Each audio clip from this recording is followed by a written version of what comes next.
Okay. Welcome everybody to the September 9th Fire Protection Board meeting. Call the meeting to order. First item on the agenda is the minutes, the June 10th meeting. Motion to accept. Is there a second? Second. Discussion. I have a couple of, just looking at my notes, under the initial comments of that meeting, Bob had raised a concern regarding the Blaze Master certifications for the F5, F6 category, and I know it's further on in the minutes of that meeting, but that came up in the under the comments and concerns. And there was also, the second comments and concerns at the end of the meeting. Somebody, I forget who it was, but somebody raised, I have my notes, they were questioning about a contractor that went to jail, and there was a discussion on that. People recall that? Yes, sir. Okay. I'd like to make those two corrections or additions. About the contractor that went to jail? Wasn't that after the meeting was closed? No, Okay. because I think Richard did some research on it or whatever. You know what? You're right. Yeah, because about the sun. But it was not included in the minutes, so. Okay. Anything further? All in favor of accepting the minutes as corrected, signify by saying aye. Aye. Any opposed? All passed. Comments and concerns today? Hearing none, we'll move along. DCP investigation complaint status report. There was a report provided by Karen. Actually, a lot of things reported by Karen, so forwarded by Karen. But Oh, good morning, Pamela Brown, Director of Investigations, here with Janita Hamill, Supervising Special Investigator. hey, would you like to comment on the report, Director? Janita normally reports out on it, so I let her Okay, all right. brag about the work her unit is doing. I'm not sure she can get on as a, No, finally I'm on. Okay, good. Karen got me in. Mr. Chairman, actually, there were two reports forwarded to Karen Lehman, your board secretary. The first one is for the months from May 1st, 2021 to June 30th of 2021. In that time, there were two files that were closed, and there was another one, a new one that came in during that time that still remains open. Now, is that the Mark Mendez? Yes, sir. Okay, The investigator found that the allegations were unsubstantiated and that the person was properly licensed. And for some reason, the complaint was submitted to the department twice. And again, it was closed, properly licensed, file and monitor. And then if you go to the July 1st, 2021 to August 31st, 2021, during that time, we received a new complaint that is still open. And as I have been telling all of the boards, the reports are not cumulative. They do not carry over from each 2-month time frame that I run the reports to show all the open files and to the next month that we're still working on. IT is aware of it. They are working on it, but to this point, they do not have a fix for the reports. And it's not just your board, it's just not the fire board, it's the mobile home council. I had to tell them again yesterday, and your counterparts in heating and cooling, electrical, plumbing, and so forth. That's it. Just the report only knows that those moments in time. The other thing, well, first I'll ask if there's any questions, then I have a couple of additional comments. I have none. Do you know about how many open investigations for this board are going on? I know Right now, yes. total, I'm sorry, no, sir, I don't. We carry at least, and this is for all the boards. My unit, we typically have 300 complaint cases a year. That's not counting what we find when we do an inspection. Actually, you're more in the 400 range. Oh, I thank keep the you. data, so you're well above that. Oh, thank you, Director Brown. So no, I can't, I don't have an answer for that at this time. The one thing, Mr. Chairman, if I could speak. Go ahead, keep speaking. With anonymous complaints, okay?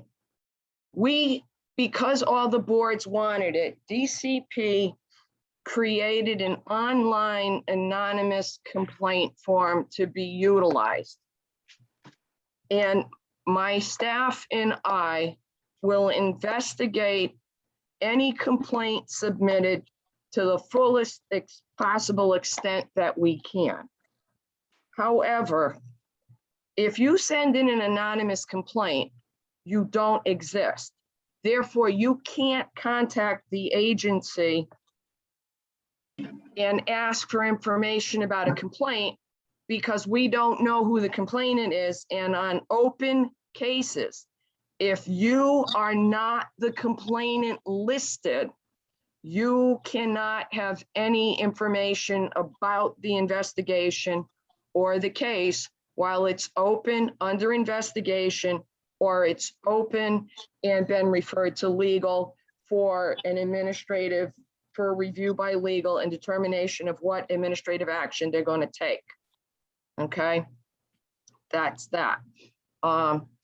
The other thing is with anonymous complaints, or you create a fake name like a pseudonym and you're Bobby Joe or Billy Brown or whatever, we have no way to know you're the complainant or to go back to you or a concerned citizen or a concerned license holder to say, we contacted the respondent, they're denying the allegations, we find a license for him or her, they provided us with 2 journey persons licenses and a 1 bona fide apprentice with an apprentice card from DOL. We have nobody to go back to. So the more information you could possibly give us to say, this is happening and where, we will go, we will try and do an inspection. However, if on the day we go there, we find that there's no violations that day, we again have nobody to go back to say, what did you see? And are you the photographer or are you the one who spoke to this person? So the more information that we can get will make it easier for us to try to work the files. And it's like this with all the boards.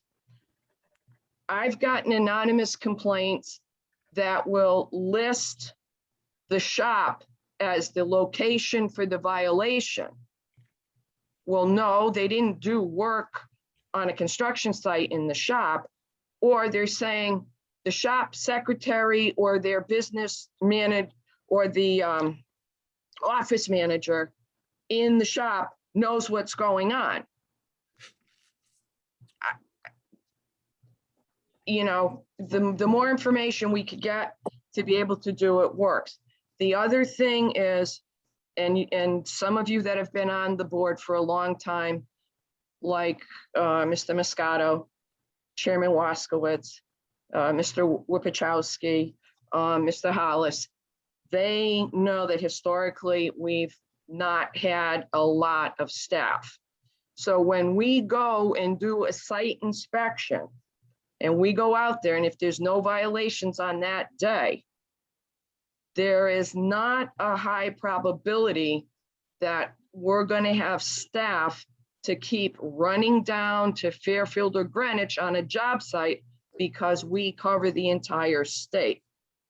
And I'm just putting that out there because, you know, these are some of the things that have come up in the past 6 months. And I'm just kind of standing on my soapbox, kind of putting it out there. So, Mr. Chairman, I thank you for that. But the biggest thing is, if it's open and it's under investigation and you are not the complainant, we cannot give you information. And if you are the complainant, please give us as much information as we can to get a hold of you. Make sure your name is spelled correctly. Make sure we have a good contact information that we can go back to you to, so that we can help you help us, so that we can get the file to legal. The other one thing is, please don't include any board members on the email, because if they're on an email about an open case, then they're going to have to step down and recuse themselves. They're not going to be able to vote if our legal department brings a formal hearing to the board. They're going to have to step down. You know, and we need all the board members we can have to be able to vote on a matter. So with that, Mr. Chairman, I thank you for giving me a little time to kind of put out there some of the different things that have been happening. Well, thank you for the report. Thank you, Director Brown, for your assistance. Could I ask a question, Dave? Go ahead. One question, well, one statement is, I found that the complaint forms aren't very user-friendly if you're the average person out in the field on a job site and you notice unlicensed workers. To fill them out, I could see the confusion on filling these out as far as where you're supposed to put the information. And then the second part of this is, if we get members that find a complaint or a contractor that have an issue, a lot of times they'll go to the business agent to file a complaint for them, because a lot of these people aren't computer friendly. So he's the one that's being the mediator between you. Is that an issue?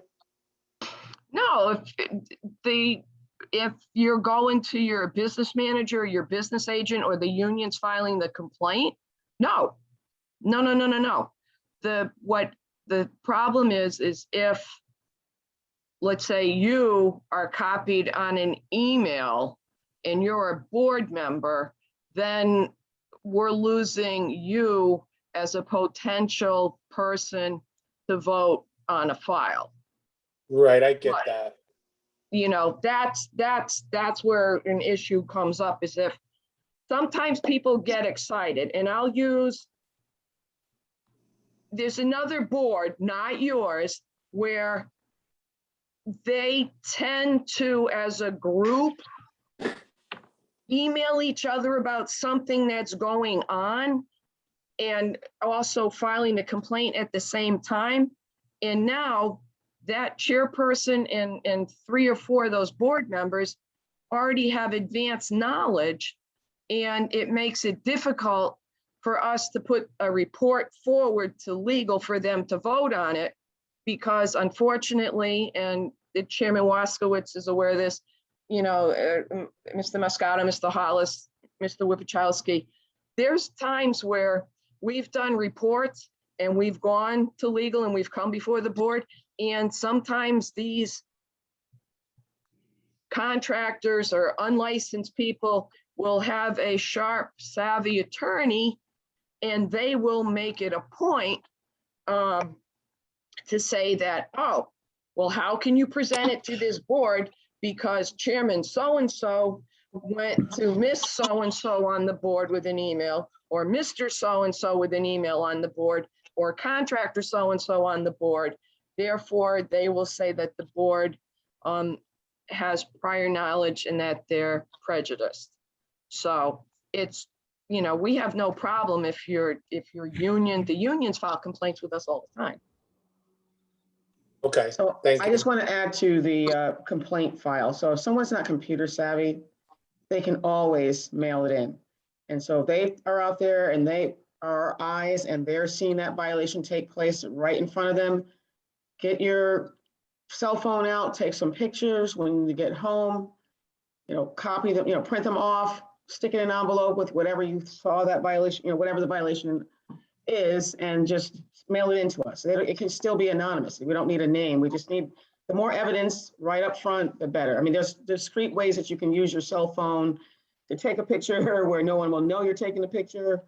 But whatever you have and you have observed, or the complainant has observed that day, is helpful to us. So we don't care if it's online complaint form, which we are working to simplify that process, or if it's an email to either the investigations inbox email address, or to the occupational enforcement email address, or the old-fashioned snail mail. That's fine. Whichever method is best for the complainant, we will accept it. Thank you. Okay, thank you. Thank you. Mr. Chairman, may I speak? Go ahead. Dave Derone here. Like I said, we recently, some of my members have filed complaints through the state here. Excuse me, Mr. Derone, if the complaints are open and under investigation, we cannot discuss them in front of this board, and you are more than welcome to contact me directly to discuss it. But open complaints filed, whether by you or members or whomever, that are still open and under investigation, cannot be discussed in an open forum format at this meeting. So you're more than welcome to contact me directly. And Karen can provide you with my contact information. That's fine. I wasn't going to give any names or anything. We've already been But- through that route, so. Yep. Yeah, Janita, give them a chance to ask a question for the record. Sorry. Like I said, as I just started to say, if they were under investigation, that's fine. Is there, I mean, if there was some questions asked, how many complaints were filed? That's a pretty generic question. So I understand that you can't get to them all, and I respect that. And I know you guys got a lot of territory and you guys get a lot of complaints, but we just want to make sure that they're all answered. You know what I mean? That they have a chance to go through the process. Oh, Mr. Derone, every complaint that's received in the investigation department for occupational and professional for my unit is investigated, gets a letter, and is investigated, and we look to get responses. And we check for licensing on And that's every single one. complaint, right, every complaint that enters the agency gets addressed. We don't set them aside. They get entered the same day that we receive them. And they get letters that goes out to the respondents, because we have to notify them that there is a complaint filed against them. Okay. One other question, on the design, Wayne, Mr. Roderick said something about the sheets, Complaint forms? the complaint form. Is there any way we can make a more generic form to make it user friendly? Yeah, so we are looking at that, because we have heard of lately, because we're trying to push everyone to do the online complaint filing, that it's not user-friendly. We did get that feedback from the general public, and that the complaint page there's a lot of verbiage on, there's a lot of words and advice and directions and guidance on there. So we're trying to simplify it. It has to remain generic enough that it does capture everyone, the public, whichever type of complaint they're filing. So if it's for the board, or if it's against a telecom company or their grocery store, it has to be a generic form. So people can do the best they can, but putting the information in, and then we will always be doing follow-up anyway. So it's just to help us get something in writing, so it's an official document. Also to make a determination of where that case should go, you know, which division and which unit. And then the person who receives that case as an examiner, inspector, or investigator will reach out to that individual to get additional information. But yes, we are working on it. Thank you. One last question. Is there any way, I've been in contact with a lot of different fire marshals throughout the state of Connecticut, and a lot of these guys will actually work with you. And it doesn't matter if you're union or non-union. I mean, the whole aspect of the game here is licensed individuals. Is there any way the state could apply any pressure to surrounding towns, fire marshals, to help fight this? Mr. Derone, we, unfortunately, the state of Connecticut does not, and consumer protection does not have jurisdiction over the local or the state building officials or fire marshals at all.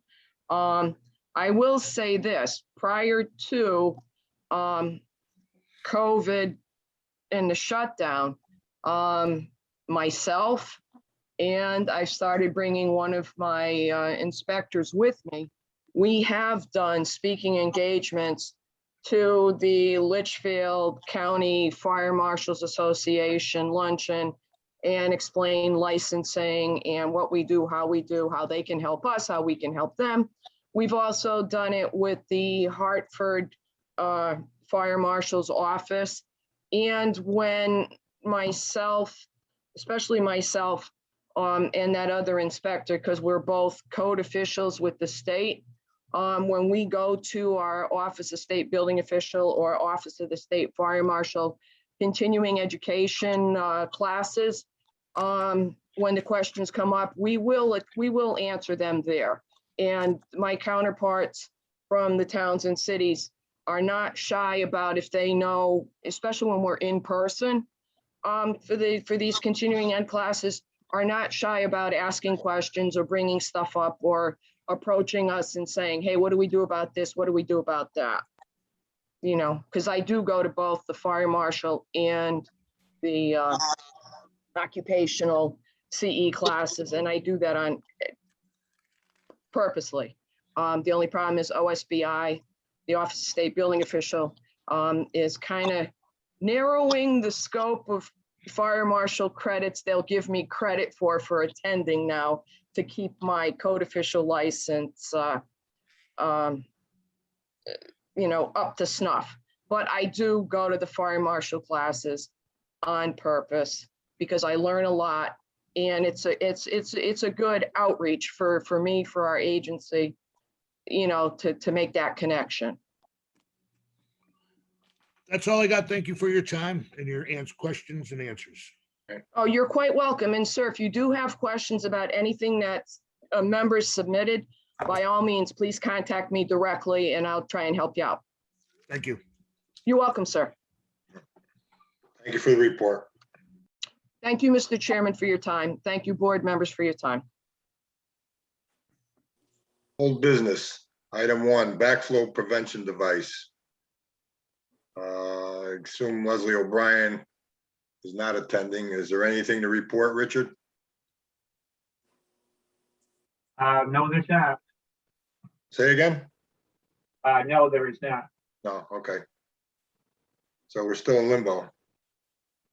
I kind of, that 100 and whatever page report there, that bill, I thought I was going to find something buried in there.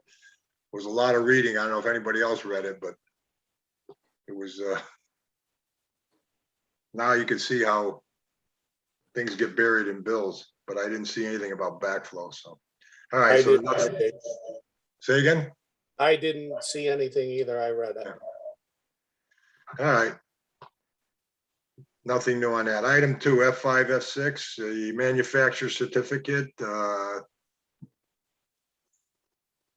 Deputy State Building Inspector's response, but we also have, I found it very interesting, the email from Josh Haran that Karen forwarded from Lubrizol.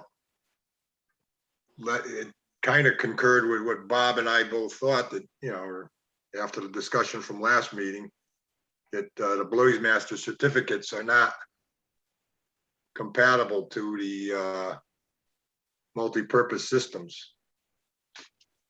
So I would say, I don't know if we're wrong, and actually I'm reading, anybody doesn't have it, it said, this is from Josh Haran. Mr. Richard, yes, Blaze Master is approved for use in 13D, 13R, and all 13 light hazard applications. Our Blaze Master compound is produced into pipe and fittings by 2 manufacturers, Viking and Tyco. Our systems are usually standalone and not multi-purpose. So he provided a few links. So that's, I would say in the future, when the F5, F6 comes in with a Blaze Master certificate, they'd be rejected. The person that created the NFSA person that created this curriculum there, he certainly could answer that question, I would think. Well, it's right for the manufacturer. They're not using they're used basically in standalone systems. It's not a product that's going to be used in a multi-purpose system, you know, such as Uponor or the other, you know, Viega. These things are systems. These multi-purpose systems is an all-encumbering system. And I think our point is correct in that is not approved for that type of system. I stand by that statement.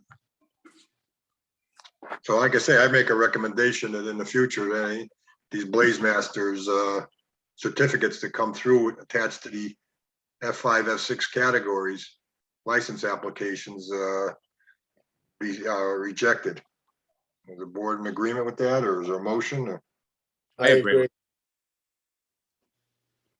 And I think the excuse that Uponor won't get with, you know, produce whatever they need to training information is in a day of Zoom and everything else, they should be able to take care of that. So. Mm-hmm. So would you like that in the form of motion, or? I'll make that motion that the Blaze Master type piping is not to be used as a what do we call it? Certification. Certification for the F5, F6 license. I'll second it. Discussion? All in favor? Well, The only discussion would be is the Blaze Master, if they have say Uponor or one of the system certificates, then the Blaze Master certificate shouldn't nullify it. It's just an additional thing that they've gone through. Blaze Master is piping, it's a type of piping, whereas Uponor or whatever names you want. not as the sole certification. Right, understand, not as a sole, because it's strictly piping, it's not a system. Understood. Yeah, correct. Right, just want to make sure that as a sole, okay, understood. Okay. Any other discussion? All in favor signify by saying aye. Aye. Any opposed? Passed. So it is unanimous, right? Say again, Karen? It is unanimous. Yes, ma'am. Yes, ma'am. All right, thank you. New business, application working group. There was 2 meetings that I attended. One in July, on July 12th. I'll give you a report.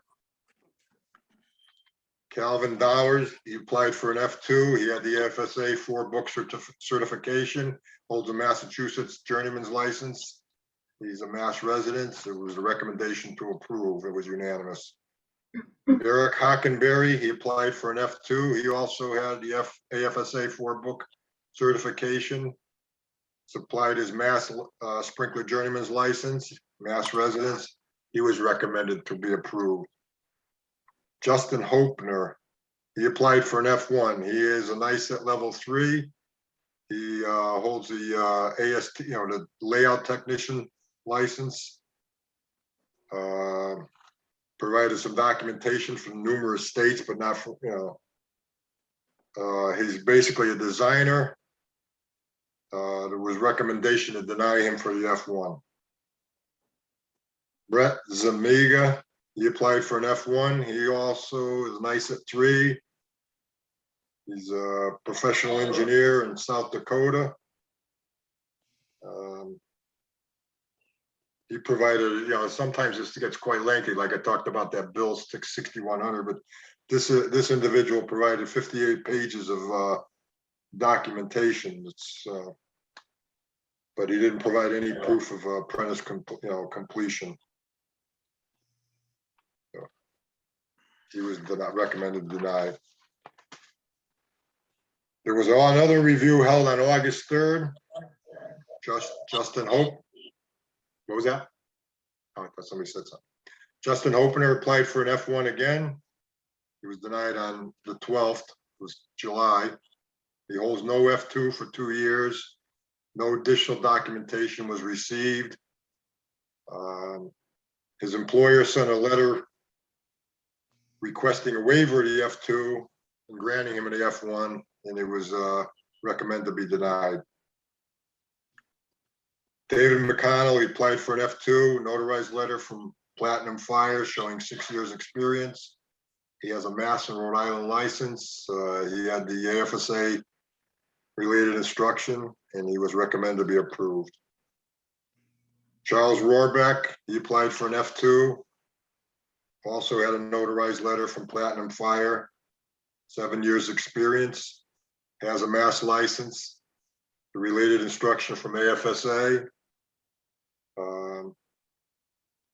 He did not provide proof of a Mass license, so a recommendation was approved. He was approved pending the receipt of Mass license. Ryan Ruiff, he applied for an F2. He had a letter from 669, no apprenticeship completion certificates.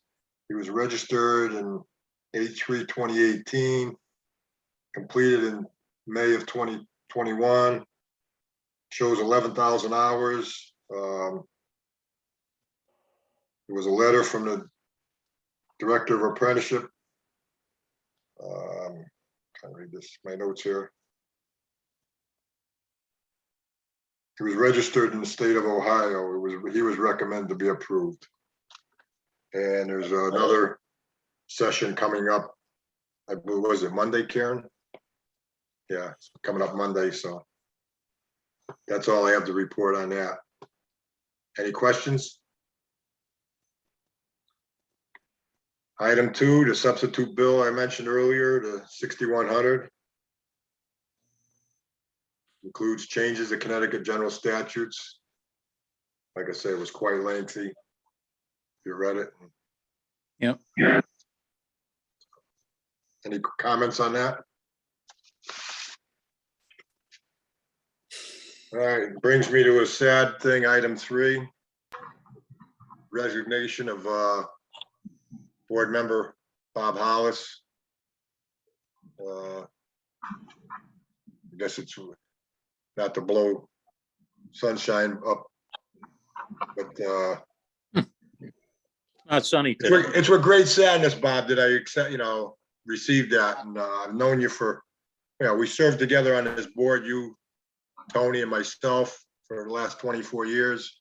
You've been dedicated. You've done your job. You've had nothing but the industry's interest at heart. You'll be sorely missed. It's, Thanks. I mean, I could go on and on, but Bob, what would you do if we denied the request or the resignation?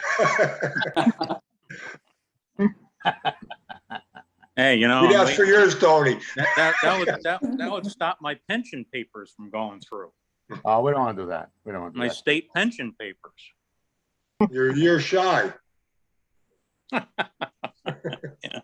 So Darn. Well, You go state pension, we're gonna have to have a good luck conversation. with it. Yeah, Well, for 24 years, I tried to represent the board properly and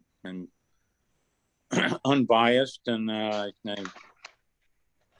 enjoyed you guys, and certainly in a small way miss participating. But I think it's time for us old folks to step aside for younger people that are, more attuned to the industry. So, thank you. thank you, Bob. Like I Thank you, said, Bob. Yeah, Thank be you, missed. Bob. Thanks, Bob. Thank you, Bob. Better stay in touch, though.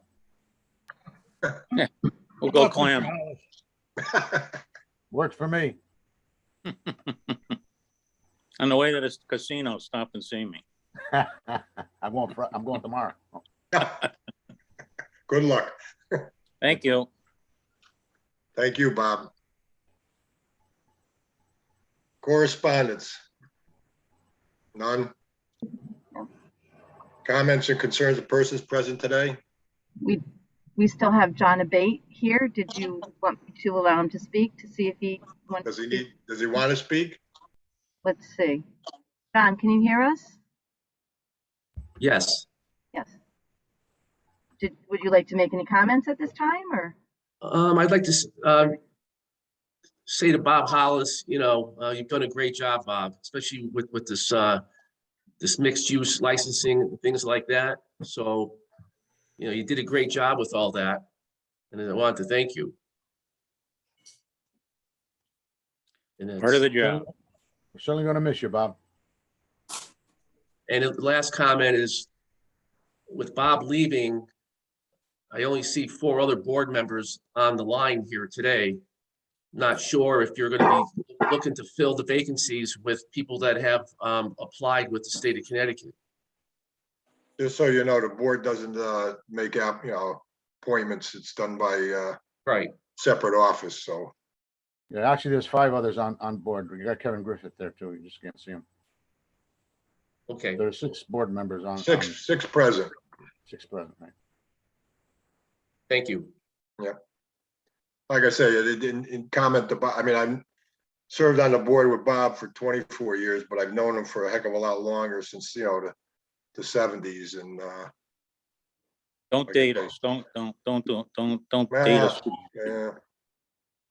Well, we're both septuagenarians. I guess that's the proper word, right? So, but I will miss Bob. Like I say, I've known him for a long time.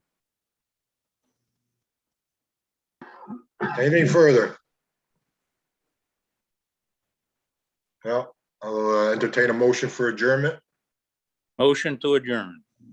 Well, that's your last official act, Bob. Is there a second? And I'll second. All in favor signify by saying aye. Aye. Any opposed? Meeting's adjourned at 10:38. 9:38. Enjoy the rest of the summer, everyone. There still is, summer's not truly over yet, a few more days.